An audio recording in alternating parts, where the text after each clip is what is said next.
berpotensi tingkatkan prestasi, lahirkan profil pelajar Pancasila. Belajar, bergerak, berbagi untuk negeri, kita menjalin kolaborasi. Belajar, bergerak, berbagi untuk negeri, demi bakti pada Ibu Pertiwi.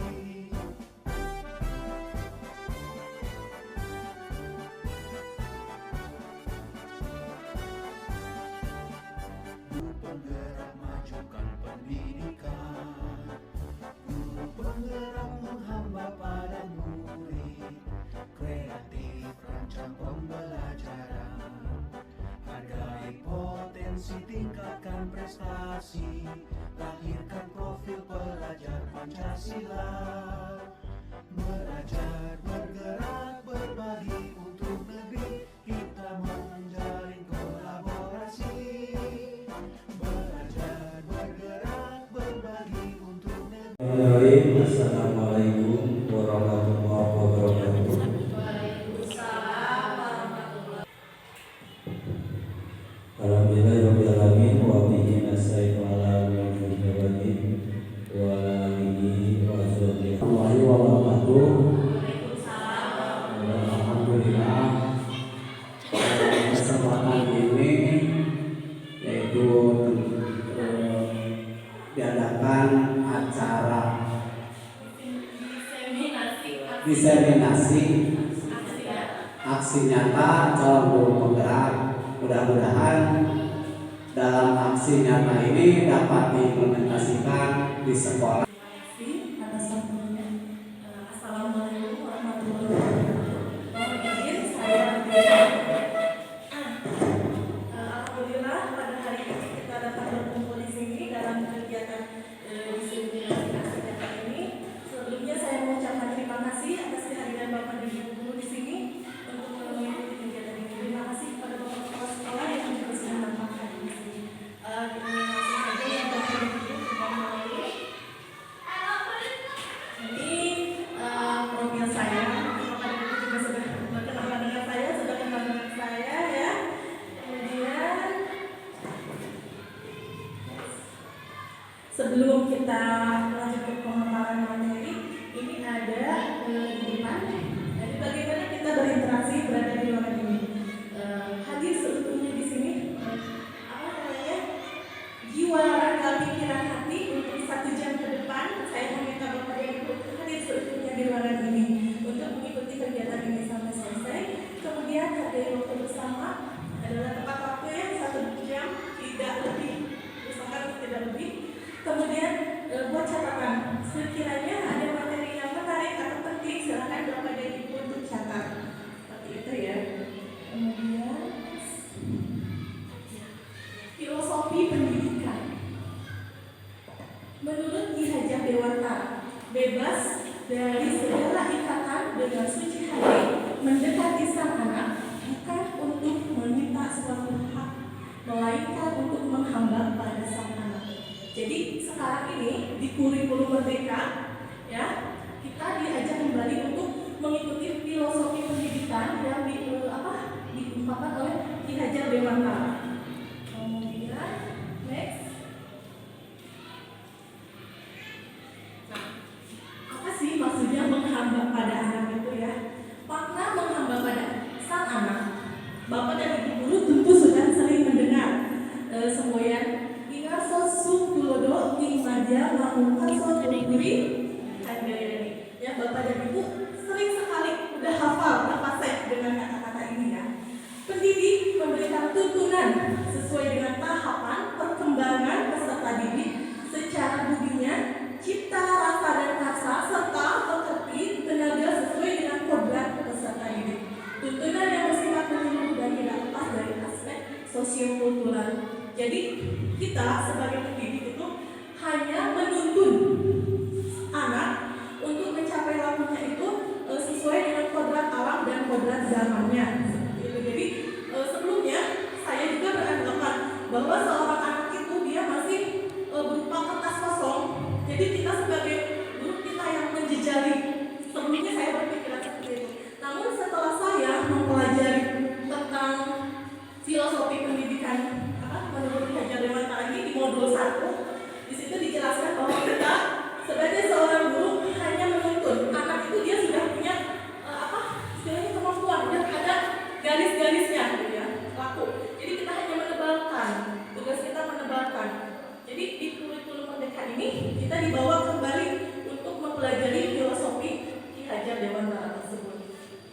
Next. Demikianlah pendidikan itu walaupun hanya dapat menuntun, akan tetapi faedahnya bagi hidup tumbuhnya anak-anak sangatlah besar. Hanya menuntun, terus menuntun ya. Nanti akan terus mendengar seperti itu, hanya menuntun. Tugas kita adalah hanya menuntun. Kemudian, nah, di modul 1.4 itu ada yang namanya budaya positif. Bapak dan Ibu tentu sudah sering mendengar kata budaya, ya kan? Budaya itu apa sih? Ya, budaya itu adalah kebiasaan, sedangkan positif itu hal yang baik. Suasana positif membuat pembelajaran menjadi kondusif, nyaman dan menyenangkan. Jadi bagaimana caranya kita di kelas membuat suasana itu menjadi kondusif supaya itu nyaman? Dibuat nyaman dulu. Jadi anak merasa senang dengan kehadiran kita, dan ketika kita tidak hadir di kelas, anak merindukan kita. Bagaimana caranya supaya itu dapat terwujud? Jangan ibu nggak masuk sih sore, nah, tidak seperti itu. Jadi kita berusaha untuk menciptakan kita adalah guru yang dirindukan oleh murid, sehingga proses pembelajaran itu berjalan sesuai dengan kebutuhan, bukan sebagai beban. Pembentukan karakter murid pun akan mudah tercipta dari pembiasaan positif, bukan hanya dari akademiknya saja. Budaya positif adalah nilai-nilai atau keyakinan-keyakinan dan kebiasaan-kebiasaan di sekolah yang berpihak pada murid, agar murid berkembang menjadi pribadi yang kritis, penuh hormat dan bertanggung jawab. Lanjut. Nah, jadi sekarang kita akan melakukan perubahan paradigma, pandangan, bukan ya, pandangan kita. Coba Bapak dan Ibu sekarang melakukan kegiatan seperti ini. Carilah pasangannya berdua. Kemudian sobek kertas kecil atau apa saja, genggam. Tulis sesuatu barang yang berharga, yang menurut Bapak dan Ibu berharga. Apa saja yang menurut Bapak dan Ibu berharga? Misalkan yang berharga pasangan, Bapak dan Ibu tulis pasangan. Atau misalkan paling berharga handphone, tulis handphone seperti itu ya. Tulis sesuatu yang berharga tersebut di kertas, kemudian letakkan di salah satu tangan Bapak dan Ibu. Buat kepalan.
Ya kalau jangan melanggar ke sekolah karena ibu lagi buka guru ya. Jadi kita harus berangkat ke sekolah lebih awal daripada sebelum masuk sekolah atau masuk kelas.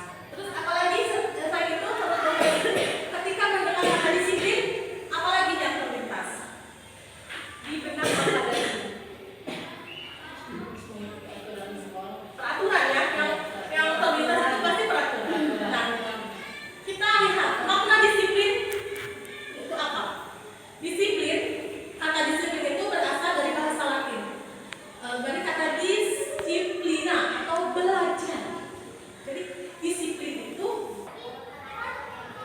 nah di dalam budaya positif itu ada yang namanya nilai-nilai kebajikan. Nilai kebajikan universal adalah sifat positif manusia yang merupakan tujuan mulia yang ingin dicapai setiap individu. Nilai-nilai tersebut bersifat universal, lintas bahasa, suku, bangsa, agama maupun latar belakang. Dengan mengkaitkan nilai-nilai kebijakan yang diyakini seseorang, maka motivasi intrinsiknya akan terbangun sehingga menggerakkan motivasi dari dalam untuk dapat mencapai tujuan pria yang diinginkannya. Nilai-nilai kebajikan yang ingin dicapai oleh setiap anak Indonesia yang kita kenal adalah profil pelajar Pancasila. Nilai kebajikannya itu, Bapak dan Ibu harus tahu apa saja profil pelajar Pancasila itu ada berapa? 7. Ini ya Bapak dan Ibu. Profil pelajar Pancasila yang harus kita kembangkan di sekolah. Yang pertama adalah beriman dan bertakwa kepada Tuhan Yang Maha Esa dan berakhlak mulia. Yang kedua adalah berkebinekaan global. Yang ketiga gotong royong. Keempat mandiri, kreatif, dan bernalar kritis.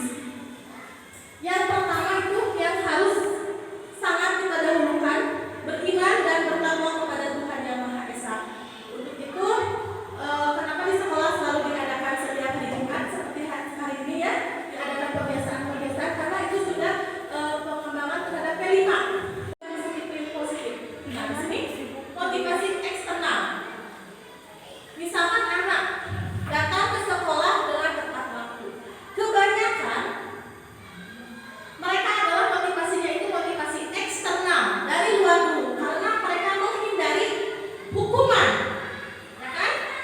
Kalau misalkan di sekolah-sekolah seperti SMP atau SMA jam 7 gerbang kan sudah ditutup seperti itu. Jadi motivasinya itu kalau saya terlambat nanti saya dihukum tidak dapat masuk seperti itu kan dari luar dulu. Untuk menghindari ketidaknyamanan atau hukuman, apa yang akan terjadi apabila saya tidak melakukannya. Kemudian yang selanjutnya motivasi untuk mendapatkan imbalan dari orang lain atau institusi. Apa yang akan saya dapatkan apabila saya melakukannya. Jadi ini lebih ke reward and punishment ya.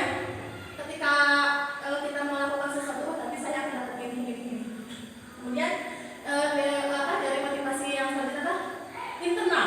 Kalau internal itu dari dalam diri kita untuk menghargai diri sendiri. Jadi kalau dari dalam itu untuk menghargai diri saya sendiri, diri kita sendiri. Saya akan menjadi orang yang seperti apa bila saya melakukannya. Misalkan teori internalnya adalah ketika belajar, misalkan melanjutkan pendidikan atau misalkan melanjutkan seperti saya sekarang mengikuti kegiatan CGP, motivasi internalnya adalah akan menjadi seperti apa nanti saya ke depannya. Ada tujuan tertentu. Misalkan tujuannya saya ingin lebih mengembangkan diri lagi, mendapatkan banyak ilmu. Seperti itu motivasi di dalam diri. Begitupun dengan anak di kelas.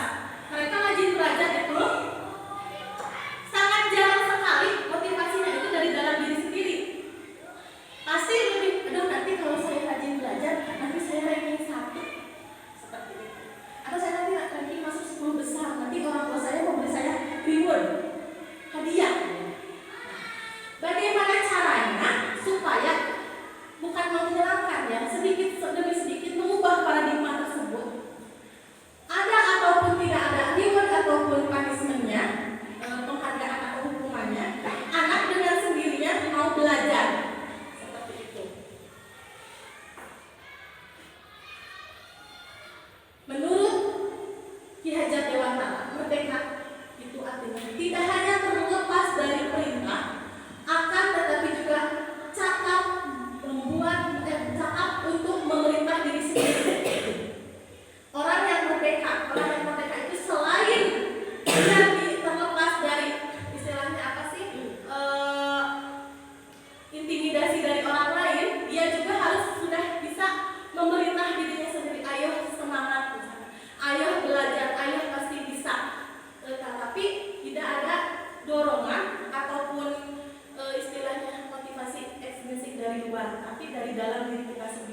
kelas. Seperti itu ya. Sekecil apapun prestasi atau nilai kebaikan yang sudah ditunjukkan oleh murid kita di kelas, kita beri apresiasi. Seperti itu ya Bapak dan Ibu. Misalkan ada anak yang awalnya belum bisa membaca, tetapi dengan berjalannya waktu mengikuti bimbingan kita, anak tersebut bisa membaca, kita berikan apresiasi, pujian, seperti itu ya. Sebagai dukungan, kita berikan dukungan kepada anak tersebut untuk terus belajar untuk bisa membaca. Kemudian contoh pengakuan apresiasi atau kebajikan, misalkan di sini ketika kita akan melakukan sesuatu terhadap murid, ada contohnya di sini. Kemarin saya perhatikan rasa empatimu besar sekali pada saat menolong murid baru di kelas kita. Misalkan, saya menghargai kepedulianmu pada saat kamu membantu teman-temanmu di tugas kelompok. Terima kasih untuk rasa tanggung jawabmu pada saat kamu memungut kertas-kertas yang berserakan di lantai.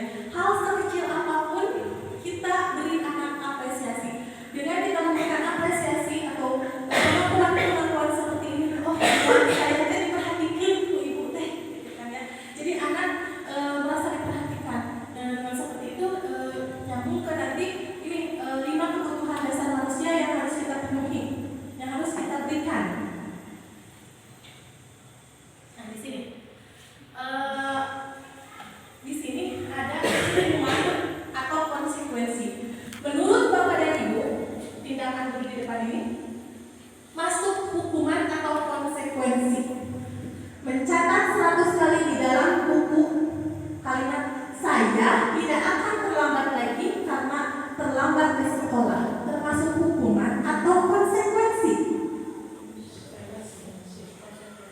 Nanti kita lihat ya jawabannya.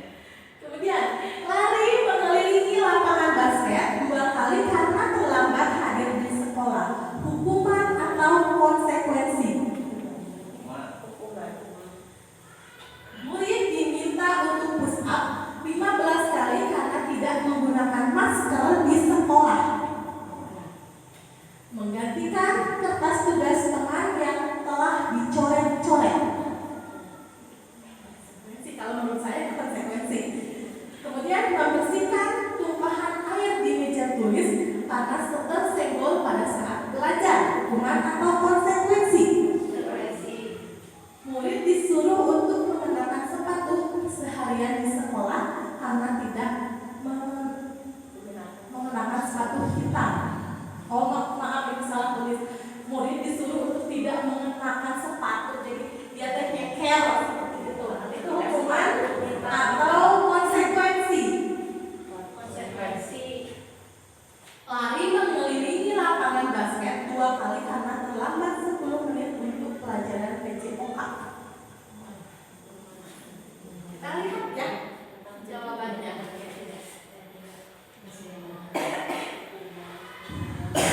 Jadi bedanya hukuman dengan konsekuensi apa ya?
Nah, kalau restitusi itu merupakan pilihan.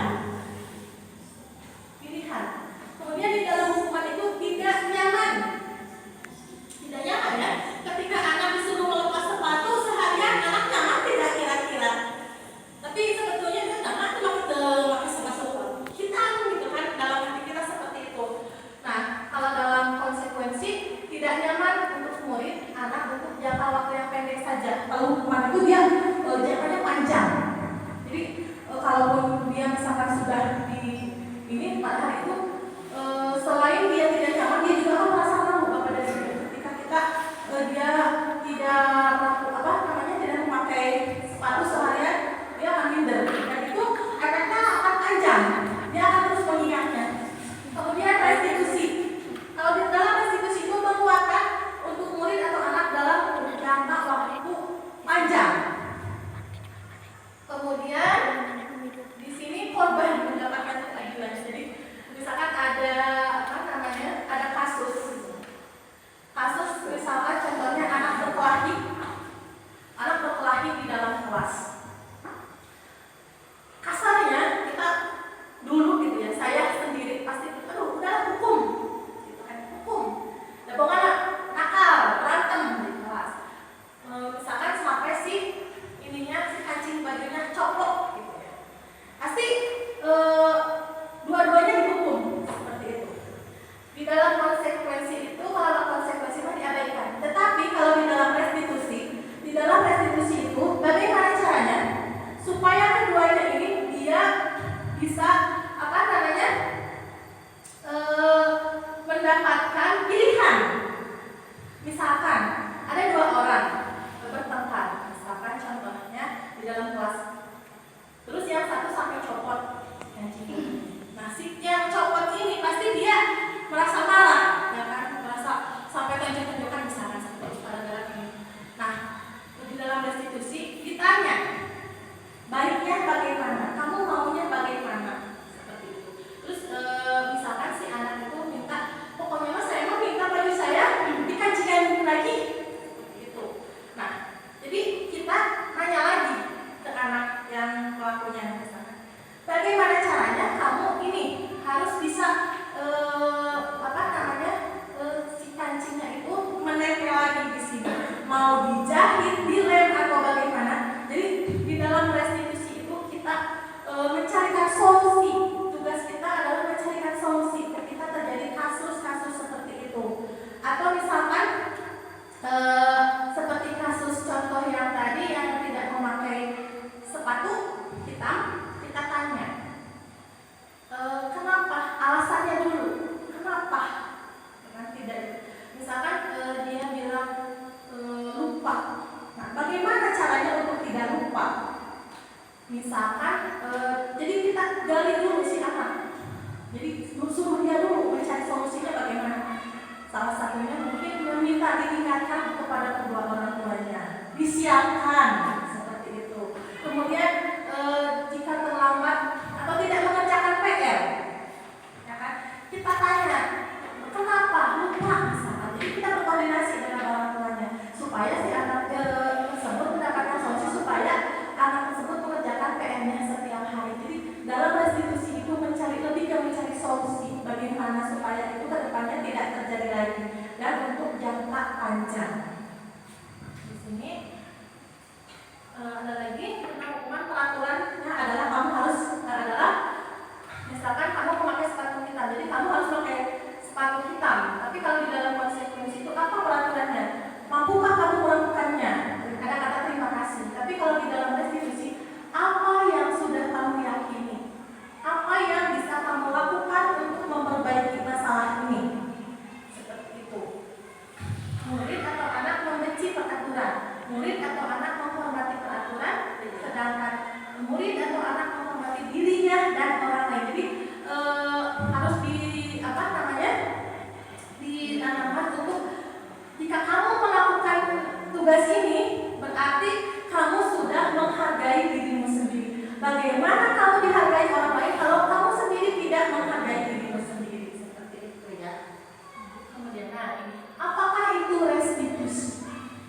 Restitusi adalah proses menciptakan kondisi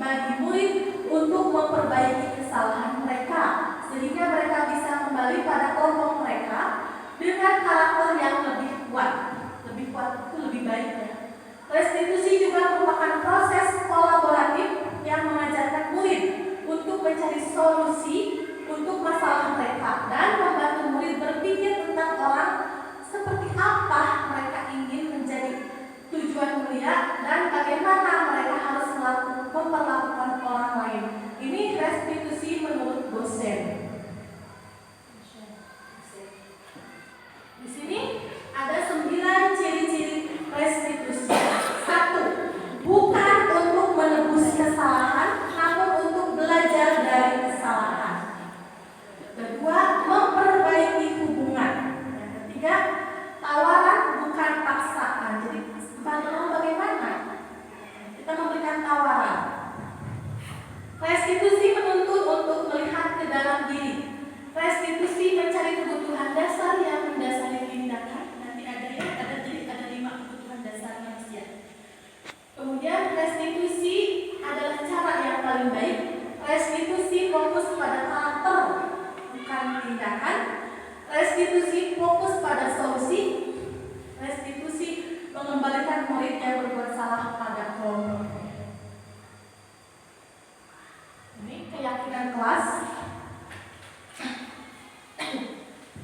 Saya sudah membuat keyakinan kelas bersama anak-anak di kelas. Jadi keyakinan kelas itu peraturan kelas. Tetapi kalau peraturan itu kita yang menentukan, kalau keyakinan itu berkolaborasi dengan siswa. Maunya bagaimana? Jadi saya harus anak keyakinan. Jadi kalau keyakinan itu berarti sudah diyakini sama anak. Seperti itu. Contohnya dengan penuh kesadaran harus memungut sampah. Jadi seperti itu. Misalkan tidak menghormati orang lain ketika belajar, seperti itu.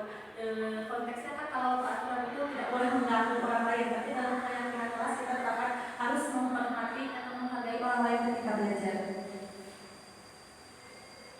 Peraturan kelas, keyakinan kelas, lingkungan positif dan nantinya akan menjadi budaya yang positif. Peraturan dan keyakinan kelas. Bedanya peraturan dengan keyakinan kelas. Nah, ini ada 5 kebutuhan dasar manusia. Yang pertama, bertahan hidup, kasih sayang dan diterima, penguasaan, kebebasan, kesenangan. Nah, bagaimana kalau salah satunya saja tidak terpenuhi dari kelima kebutuhan ini? Pernah kita di kelas itu ada 5 posisi kontrol. Guru itu mempunyai 5 posisi kontrol. Ada yang sebagai penghukum, pembuat rasa bersalah, sebagai teman, sebagai pemantau, dan sebagai manajer. Nah, Bapak dan Ibu selama ini ada di posisi kontrol nomor berapa? Atau sudah pernah semuanya? Atau pemantau? Jadi pemantau itu hanya memantau, kan? Kalau sebagai manajer hanya mengatur. Nah, ini di sini penjelasannya lebih mendetail. Di sini ya. Di sini guru sebagai penghukum. Guru berbuat, menghardik, menunjuk. Di sini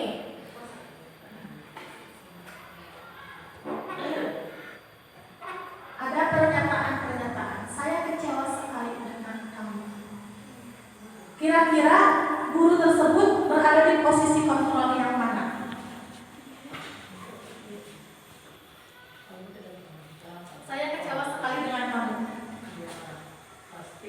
Membuat merasa bersalah. Kemudian kamu tidak pernah benar. Ini yang pertama yang paling bawah, menstabilkan identitas. Kemudian garisnya ini menanyakan keyakinan. Kemudian yang ini adalah validasi kebutuhan. Di menstabilkan identitas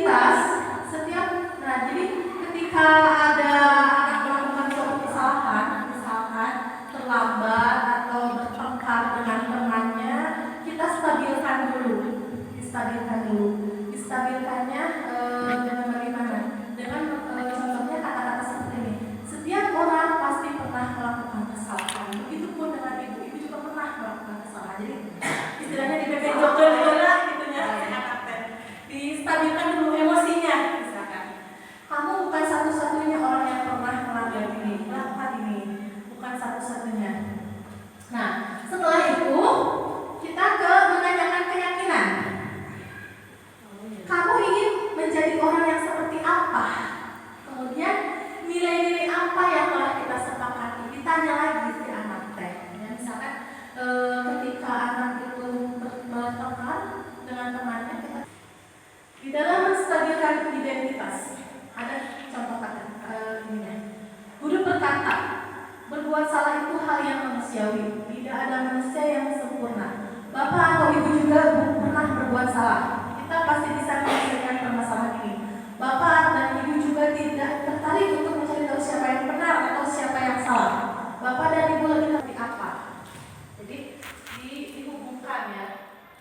Kemudian di sini ada disiplin positif, teori kontrol menurut Dr. William Glasser.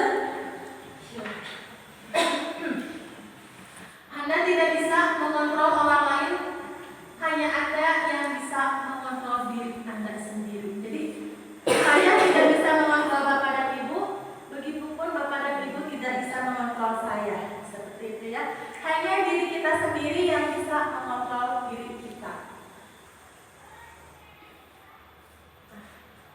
Catatan, sedikit catatan dari saya. Bukan saatnya untuk berkompetensi, namun saatnya untuk berkolaborasi. Sehingga tidak ada menang kalah yang bukan saatnya untuk kompetensi, tapi harus saling berkolaborasi antara sesama guru maupun dengan murid. Ya, menang-menang, tidak ada menang kalah. Kita hapus budaya menang kalah. Kita ciptakan budaya positif di sekolah kita dengan menang, tidak berkompetisi, tidak berkompetisi. Ya. Mungkin hanya itu yang bisa saya sampaikan. Terima kasih untuk perhatiannya. Mohon maaf atas segala kekurangannya. Untuk selanjutnya saya serahkan kepada pembawa acara. Tapi kalau tidak, wassalamualaikum warahmatullahi wabarakatuh. Waalaikumsalam warahmatullahi wabarakatuh. Terima kasih pada Bulan sebagai calon guru penggerak angkatan 6 Kabupaten dalam melaksanakan kegiatan diseminasi aksi nyata ini. Untuk selanjutnya yaitu sesi tanya jawab. Silakan dari Ibu, Bapak yang akan menanyakan pertanyaan, silakan nanti akan dijawab oleh penyampai materi. Silakan dari siapa saja, Bu? Ibu. Assalamualaikum warahmatullahi wabarakatuh. Waalaikumsalam warahmatullahi wabarakatuh. Ini yang saya akan tanyakan tadi, bagaimana contoh ketika memberikan apresiasi kepada siswa di dalam kelas. Terima kasih, Ibu. Ya, baik, mohon izin menjawab ya Bu. Untuk apresiasi ya, karena kita kan sekarang tidak boleh memberikan reward gitu ya, atau ini punishment. Kita bisa memberikan dengan ungkapan-ungkapan yang positif seperti tadi, misalnya, oh Ibu bangga sekali sekarang kamu sudah bisa membaca untuk kedepannya supaya lebih baik lagi. Jadi dengan memberikan komentar-komentar positif terhadap anak, dan sekecil apapun usaha yang dilakukan oleh anak kita hargai dengan ucapan-ucapan positif. Bisa dengan berterima kasih, terima kasih kamu sudah memungut sampah, seperti itu. Mungkin seperti itu, Bu. Iya, terima kasih. Ada lagi? Ya, Bu.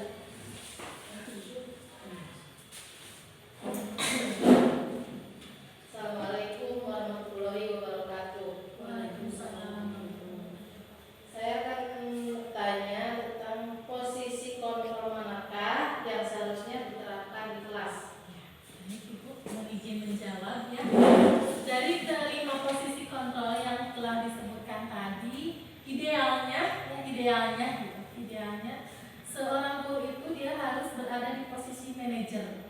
Jadi manajer itu kan yang tadi sudah dijelaskan, dia sebelum mengambil keputusan dia bertanya dulu alasannya. Misalnya ketika ada yang melanggar atau tidak mengerjakan PR, kita tanya sampai detail seperti itu kan ya, sampai detail alasan-alasannya mengapa demikian.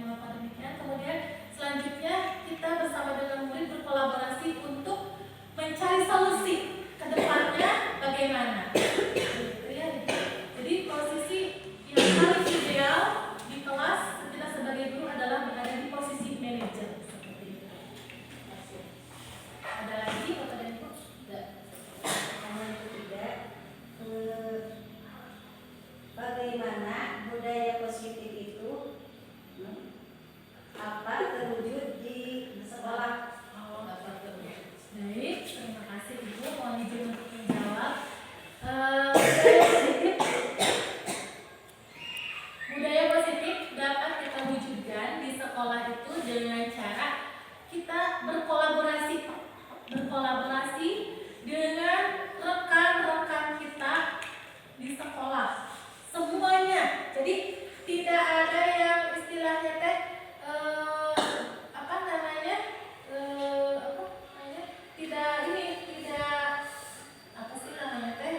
jadi ketika kita ada satu program, semuanya mengikuti, berkolaborasi, saling membantu, kerja sama, bareng-bareng, gitu ya, bareng-bareng berkolaborasi antara satu dengan seluruh warga sekolah, baik dengan sesama rekan guru ataupun dengan anak didik kita dan orang tua.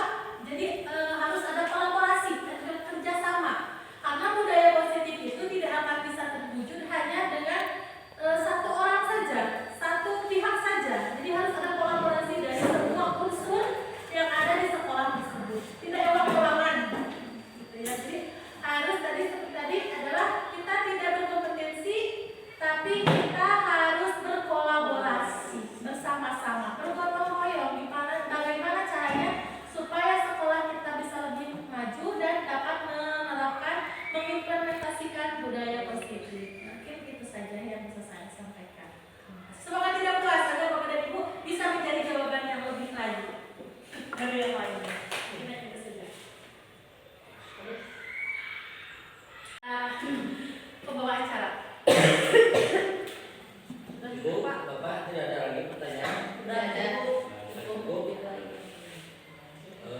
Mungkin dari sesi pertanyaan cukupkan sekian. Dalam kegiatan ini mari kita tutup acara kegiatan diseminasi aksi nyata modul 1.4 budaya positif yang disampaikan oleh Ibu Wulan Widasari SPD. Tentu kita bersama-sama membacakan kita hanya menuntun, bukan menjadi kontrol di dalam kelas. Justru siswa yang harus menjadi center dalam kelas. Rupanya dari saya cukup sekian. Wabillahi taufiq hidayah. Wassalamualaikum warahmatullahi wabarakatuh.